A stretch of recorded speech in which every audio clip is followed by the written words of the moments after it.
The Brooms are working overtime, all from the state of Oklahoma. Big sweep in the NBA, massive sweep in college softball. We're going to talk about that and more on this version of the Midweek Breakdown. Welcome to the Midweek Breakdown. I'm Brandon Stevens. On the other side of the screen, you see Dalton Miller. Dalton, this was a really fun weekend because you and the wife were able to come down and visit us at the beach, but made it even a more fun weekend because the Brooms got out a lot and we didn't even do any cleaning. No, yeah, it was a great weekend. Enjoyed our time down in the Stevens little piece of paradise, and of course enjoyed the state of Oklahoma taking care of business on the court and on the field. I mean, that was heck of a weekend for sure. Yeah, no doubt. Huge comeback in Game 3 by the Thunder after being down 29, right? The second largest playoff comeback in the history of the NBA. And honestly, it was a close game, but the Thunder really made it look pretty easy in the second half after a first half that was completely abysmal. Yeah, and I mean, we talked about it.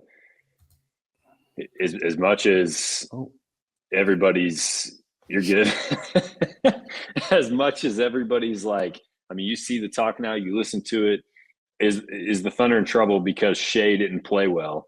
But we talked about it. Shea, even when he didn't play well, he still put up points. He still got to his spots, but he made plays, and he found the hot hand. And we've got to give Chet the credit that he deserves. I mean, Chet played a great game, hitting threes from anywhere he needed to. In the second half. Yeah, well, this is all a second half game. I mean, there was one point early in the fourth quarter where he had 22 points and 21 of them came in the second half. Yeah, I mean, we're talking he played a horrible game, but he played a great second half, right? I mean, when you score, like Shea was 1 of 4 from 3, but still puts up 38 points. Yeah. So it's weird to me that people are talking about how he didn't play well. Should the Thunder be concerned? I almost think the complete opposite. He scores 38 points. He doesn't shoot a high percentage, and they find a way to get a sweep on the road down 29. You've got to be feeling pretty good about it, I think, if you're the Thunder. I agree. Didn't hurt that Ja Morant went out with the injury early in the third, and that kind of propelled the Thunder just a little bit more. I have a hard time thinking that if Ja Morant keeps playing in that game, that the Thunder complete that comeback. Do they come back and make a game out of it? I think so. But to actually come out with the win in Game 3 made it definitely the fact that Ja went out was a huge, huge impact on the outcome of that game. Yeah, I mean, you called it after that too. Did we expect to see Ja in Game 4 after getting hurt? No, probably not, knowing you're down 3-0. And sure enough, he didn't come back. Devastating for Memphis, obviously, because he was a big reason why that team goes. But I still think if Ja stays in, you can't count the Thunder out down 29. And even if the Thunder go down or lose one game, give up one game, you're still probably looking at a 4-1 series. So I'm just glad that Oklahoma City got out. And obviously now they're just waiting on Denver and LA, which that's a really tight series. It'll pick up again tomorrow night. And after Denver, took a 1-0 lead, Clippers 1-2. Now Denver 1-2. Denver won a controversial one. I don't know if you were able to catch that one with was the ball still in his hand or not? Aaron Gordon on the rebound. I've seen a lot of paused shots that say no, but I didn't think so, but it was as close as it could possibly get. And that really changed the series to favor Denver. But I mean, I assumed that Oklahoma City would be playing Denver in this one anyways. Me too. Now, let me ask you a question. They were having a debate today on the radio in Oklahoma City. Rest or rust which is better or which is more prevalent coming off of a 6, 7, 8 day layoff between us sweeping and them possibly going 7? It's the whole rest versus rest debate. Like, which is better, to get the rest or to keep moving on with the momentum that you have after a sweep? And a big sweep with the first game, obviously winning by 51, and then coming back from the big comeback. So you're playing really good. The game 4 was the closest game of all of them, only a 2-point win. But would you rather have, just like 3 or 4 days off, or do you like having a possible 7 or 8 days off between the 4th game of the first series and the first game of the second series? I think it's such a long season that the players probably aren't going to get too caught up in this debate like the fans will. I also think that you're not going to give up a game just because you think the other series is going to go to 7. So that's why I lean toward the rest argument here, because if you can go 4-0 and sweep the team and take care of business to start looking toward Denver or LA, whoever it's going to be after the 7 games, that's what you want to do. You don't want to just keep playing because you think the other team is going to keep playing, if that makes sense. Can it help that you just carry momentum? Sure. But within that stretch of 7 games, you're going to look back, well, Denver also lost 2 in a row in that 7 games. So sure, they found a way to win the series, but they were also giving up 2 games in a row to LA. So I don't think you ever want to lose a game so that you don't have that, rust. You want to rest if you can, because you just want to win. And Oklahoma City, I think, is the type of team that can continue to win in limited games in these playoffs. I agree. You don't want to give up a game. More the question is, do you want somebody to win the, LA Denver series in 6 or in 7? I mean, at this, I think it's going to be Denver anyways. So just as a fan, I'm ready to get Oklahoma City back on the court. So I wouldn't mind seeing Denver win this game right away. But I like the fact, I think we talked about it over the weekend too, that other teams are having to continue to play in the same series when Oklahoma City just knocked theirs out really quickly in a 8-day span. Yeah. So, I mean, this is an argument that has been going on forever. And I don't know that you're ever going to get the right answer, because, I mean, I go all the way back to when Kyle Korver was with Atlanta and they were the number 1 seed in the East, and LeBron and Cleveland did not have a great season, and they sweep Atlanta. And it's like, it doesn't really matter. I think when it comes down to it, you're talking playoff basketball.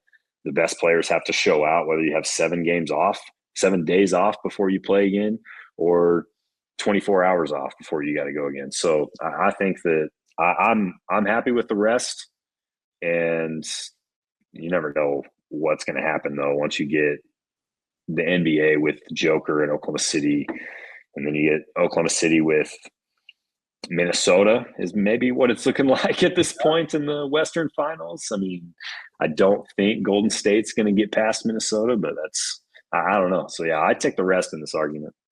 So watching the Thunder play these first 4 games, we didn't have one game where Shea was clicking and the other people were clicking, right? The supporting cast showed up big, and Shea really, I mean, he had a really nice game 4, but not having them all play their best basketball at the same time, is that worrisome for you? Or is that just something that they have to get into the rhythm again in the playoffs after sitting for a week before starting the playoffs? What's going on there, and does that bother you at all? No. I even go back to game 1 where they won by 51 points, and the scoring across the board was just extremely even. I think Shea only ended with like 15 points in game 1. His lowest output of his career. When they score 131 points. Yeah. That's got to be encouraging to any Oklahoma City fan, because I think that Shea had to I think this was 4 games of adjustment for him, because NBA playoffs are always called differently. They're way more physical. And so where he's been able to get to his spots, he's not going to get the same treatment, if you will, early on in this series. And they're going to force Oklahoma City to have to step up in other ways. And I think the biggest difference that is going to show throughout this entire playoffs from last year's team is Hartenstein having that presence inside. Yes, Chet as well, but Chet's just not the physical presence I'm talking about here that Oklahoma City needed from Hartenstein. Like, Chet's going to make a big difference, but I think that we're going to start to see more consistency out of Shea because he's got the 4 games under his belt now. They've already handled adversity. So we've seen them in a sweep handle adversity. Like, I don't know how an Oklahoma City fan couldn't feel confident moving into this second series. You're going to have to see somebody really good the rest of the way out. You've got the Joker next, or you've got Kawhi Leonard next. You've got, after that, Harden, Steph Curry, or you've got Anthony Edwards, or maybe, if they find a way, Luka and LeBron. Like, it's not going to be easy. So the fact that they swept and didn't play their best ball, they didn't all click at the same time, you've got to appreciate that from the Thunder, because they picked each other up, and that's exactly what they did all season long. You know, you saw the interviews from the very first night back on Halloween. It's not a one-man show. It's all 12 of whoever's suiting up is playing. They're connected. They're going to do it together. And I think that's you see team basketball.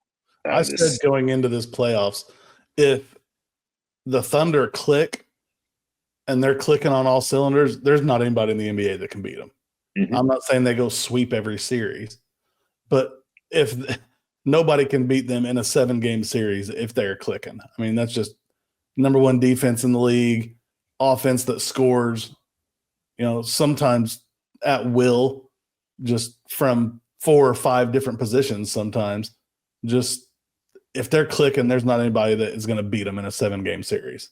Well, and that's exactly. I had a talk with a friend over the last couple of days just about the NBA. It's easier to score in today's NBA than it was in the 90s. So what makes Oklahoma City so well is they're not built to be a one-on-one defensive team. They don't play on a ton of islands. They are a team defense, and that's why they're the number 1 defense in the NBA.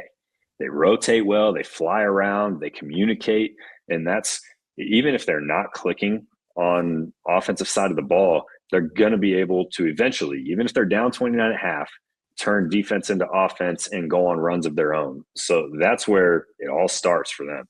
Well, it's something you hardly ever see. We saw to start the second half. They came out in a 2-3 zone for like the first 5-6 possessions that Memphis had, and Memphis had no answer to that. Like, they were as confused as we were. When they're hitting the way they did, it was like, wow, why do you go to a zone here, right? But they're just so long, they're so active that those long rebounds turn into runouts, and next thing you know, you just start chipping away. It goes from 29 to 20, and then maybe back to 24, and then down to 17, and then back to 19, and then down to 15, and just slowly chip away. And then you look up, and it's Oklahoma City's got a 2-point lead. Yeah, it was crazy. It was fun. Really looking forward to the next round. I'm kind of hoping for Denver, because if we get Kawhi and if we get the Clippers and Kawhi and Harden goes off, they're going to be hard to stop. Yeah. So I'd really rather have Denver. You do have Jokić, who is obviously one of probably the top 2 players in the NBA. I mean, just crazy.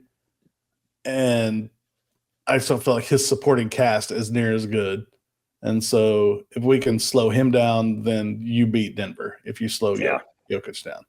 Well, we'll know for sure by Saturday night. I mean, with Game 6 being in LA, you got to think that there's going to be some home court advantage there, and LA might be able to force Game 7 to head back to Denver. But we'll know for sure Saturday night, maybe tomorrow night. That's true. All right. On to the second set of brooms that got broken out this weekend. There's a new number 1 team in women's D1 college softball. And I say a new team, but it's a team that you've heard there for a long time in the recent years. They're familiar. He's back on top of the polls. Had a short stretch this year a couple of times, but it didn't last too long. Man, what a series against Texas this weekend at Loves Field in Norman, where Patty says it was one of the more raucous environments that she's ever been in, including all the times at the Women's College World Series. The fans showed up. She called them out. She bet them. She dared them to show up, and they showed up, and they were loud and raucous, and OU walks away with the sweep. I'm just going to go through some of the stats for these games. Friday night, OU ends up winning 6-7, but it wasn't super pretty. Bats didn't get going for the first inning.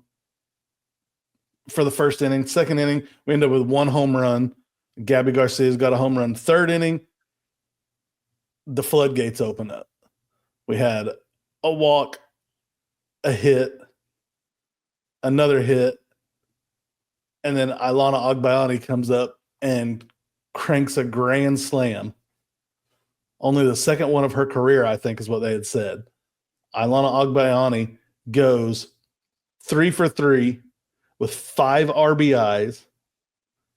And the only run she scored, she was left on base twice. The only run she scored was on the home run. But unbelievable performance by Ilana Agbayani. After 3 innings, we're up 6-0. We're like, oh, yeah, put this on cruise control. Texas had other ideas. Texas wanted to make a game out of it. Texas ends up scoring 2 in the 4th, 3 in the 5th. We end up scoring 1 in the bottom of the 5th. So it's now a 6-6 game. And we're like, crap. We were up 6-0. And now it's 6-6. Nope, that's wrong. It's 7-6. Texas ends up getting 1 in the top of the 7th, and Sam Landry shuts him down. Sam Landry pitched a complete game, 7-hitter, gave up 6 runs. Only 2 of them were earned, though, because there was a couple of walks and a hit batter involved in those. But, man, Tegan Cavan is the pitcher for Texas. And Tegan Cavan, coming into this series, had a 1.9 ERA and ends up giving up, 6 and 10, I believe. 6 and 8. Ends up giving up 14 runs in the 2 games she pitched, coming off of her 1.9 ERA leading into the series. That was game 1 Friday night. Game 2 Saturday. OU just kind of put it to them. It was slow and steady. Kirsten Dill pitched an amazing game. KD was probably her best outing of the year. I don't even say probably. It was her best outing of the year. She pitches a complete game, 4-hitter, 2 runs, 2 walks, 3 strikeouts. OU wins 7-2. Ella Parker got going. Nellie McEnroe Marinas went 2 for 3 with a home run. Ella Parker got her home run. I mean, it was just an all-out team performance that we haven't seen with the bats going like they were this weekend. Citlali Gutierrez, same thing. Coming into this game, she was a starting pitcher. Coming into this game, 1.98 ERA. Gives up 7 hits and 5 runs. I mean, just unbelievable. Then the game that about gave me a heart attack, Sunday. OU on Sunday just jumps all over Texas. We have Isabella Smith, senior, redshirt senior, pitching. She goes perfect through the first 3 innings, 9 up, 9 down. Through the first 3 innings, OU is up 8-0. And we're like, oh, this one's over. Top of the 4th, she goes back in the game. Top of the 4th, gives up a hit to the first batter of the game, or the first batter of the inning, and they pull her. I was like, what are they doing? Like, we're up 8-0. She gave up 1 hit, and they pulled her. Well, then Audrey Lowry comes in, faces 5 batters. 4 of them was singles. 1 of them is a walk. Then Peyton Monticelli comes in, faces 3 batters, gives up 2 hits and a walk. So Sam Landry has to come in the 4th. Again, she didn't get the start. They were hoping to rest her. She didn't get the start. She comes in the 4th, and she just kind of goes ham. She gave up 1 hit the rest of the game, 4th, 5th, 6th. But Texas ends up scoring 6 in the 4th. They end up scoring 2 in the 5th to tie it up 8-8. In the 6th, Sam Landry shuts them down, 1-2-3 inning. In the bottom of the 6th inning, we get 1 hit, or we get 1 run to go up 9-8, and then we close it out in the top of the 7th.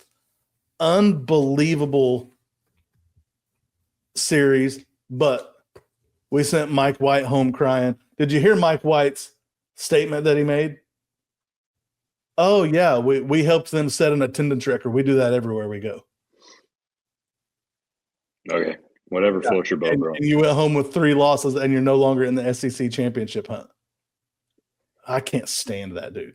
I'd like to whatever in his face. He always has some comment when he loses. Always. Yeah. Had one in the World Series, complained about the location. Flipped off the fans. I've seen a lot of talk about Oklahoma, Texas softball getting an opportunity in the Cotton Bowl, and man, how funny would it be if Mike White were able to get that move to the Cotton Bowl and he lost 3-0?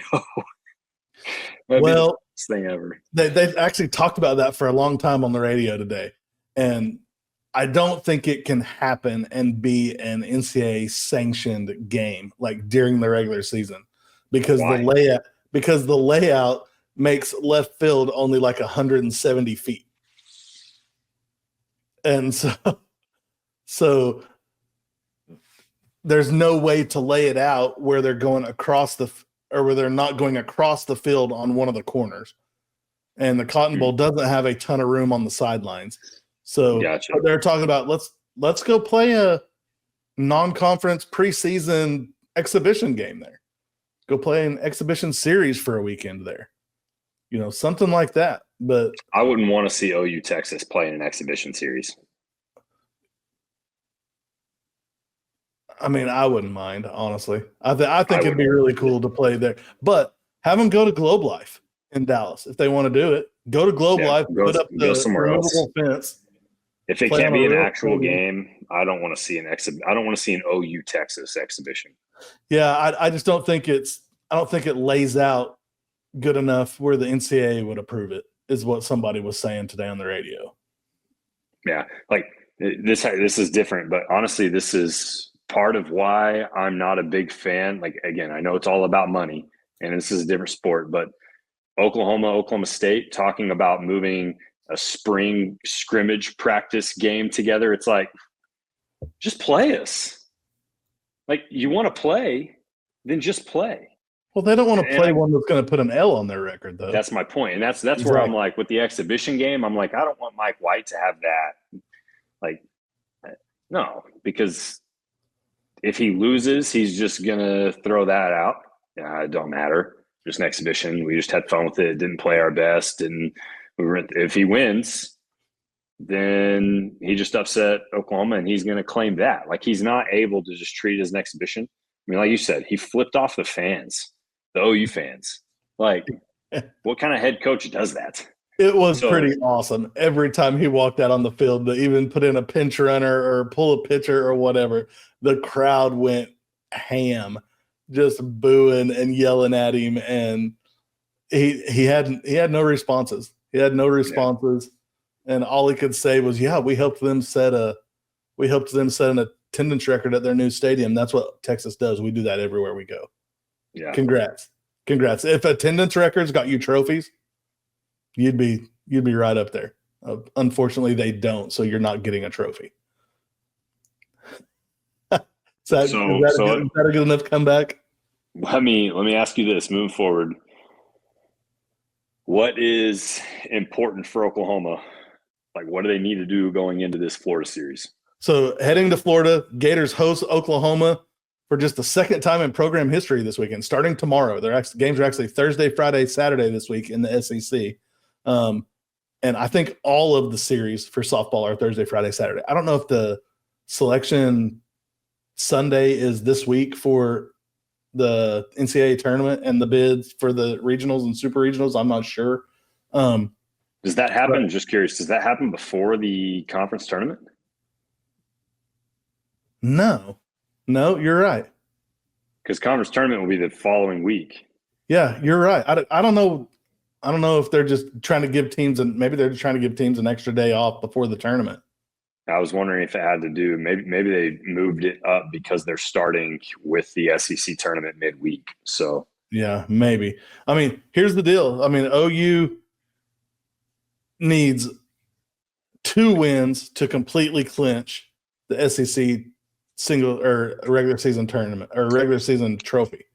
But Texas and Tennessee, who are in second and third, if they split and one team doesn't sweep that series, OU only needs 1 win to guarantee a regular season SEC championship. So going in, I think we're going to expect to see obviously Sam Landry on tomorrow night. I think we'll probably see Kirsten Dill on Thursday or on Friday. And then if we've won both of those, we may go back to Isabella Smith on Saturday and just say, this one doesn't matter. No point in wearing Sam Landry out before getting to tournament play because she's going to have to pitch a lot during tournament play, I feel like. Yeah, I mean, they will get no matter what at this point, they're going to get a break. I mean, they're going to get 2-game bye in the SEC tournament. So they'll have the first 2 days of the tournament off. But, I mean, that's what they got to do this weekend. And, I mean, honestly, they just have to keep their bats live. They just have to keep their bats live. We've proven on runs a game, you're fine. Yeah, we've proven that although our pitching isn't what it's been in the past several years, once you get past Sam Landry, really, I mean, until this past weekend, Kirsten Dill, her last 2 outings had been atrocious. But if Sam Landry's not pitching, then our bats definitely need to be live. But our bats are so good. I mean, we had so many good at bats. We had 2 home runs on Saturday.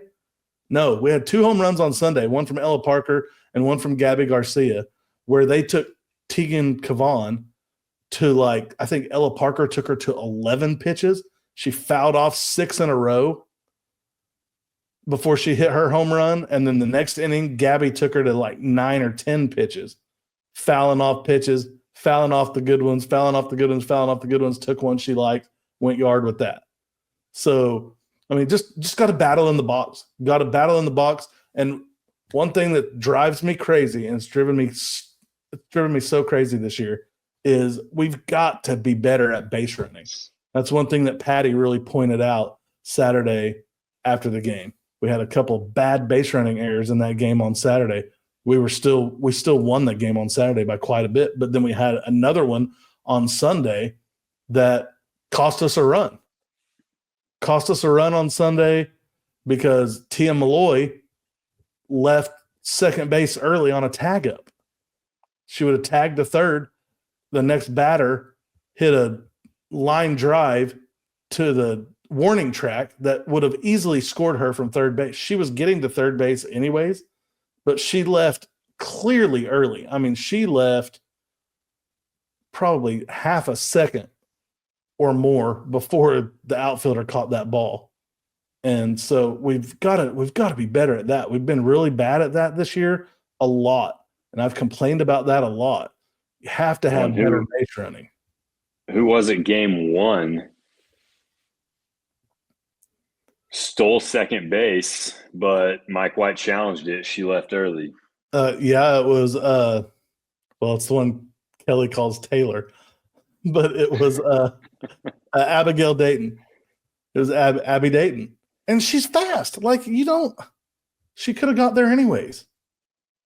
But I mean, honestly, I don't know because Texas catcher is so good. Reese Atwood's so good. I don't know that she would have got there in time.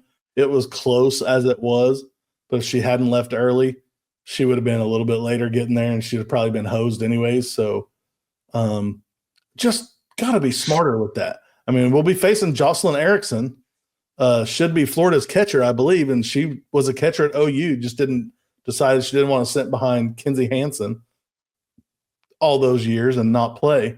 So she's a good catcher too. She's got a live arm too. So we're going to have to be very careful and very selective with our base running and our stealing and our tags. And I mean, as much as that as much of that falls on the coaches, but you can't, if you tell them tag up, and they leave early, that's not on the coaches at all. If you tell them, okay, we're stealing, and they leave early, that's not on the coaches. That's on them. They have to get that timing down to be able to do that. And I mean, the tag up one is way worse, in my opinion, than the stealing one. Like, you know, when they catch the ball, like if you're getting in a rhythm and you're seeing the pitcher pitch the ball, you know what her release is like. You should be able to leave on time then too. But I understand that one a little bit more than I do the tag up, because honestly, you can probably hear them catch the ball. Sure, the pop of the mitt, yeah. Yeah, because it's either a line drive or a high pop fly. You can hear that. So, I mean, good base running, live bats, keep the pitching rolling from our at least top two pitchers. We could come up with another sweep. I mean, we've won 6 in a row because we swept Mississippi State 2 weekends ago, and then Texas this past weekend. So Texas is once again little sister, and so it's going to be a fun weekend. I can't wait. It does suck. Tomorrow and Friday's games both start at 5 p.m. 5 o'clock. Which I don't even get off work till 5:30, so I'm just going to have to be listening. But it's a little frustrating that they're starting so early, but they both start at 5. I believe Saturday is at 4. So it's either 4 or 3, but it's in the middle of the afternoon, so that's fine.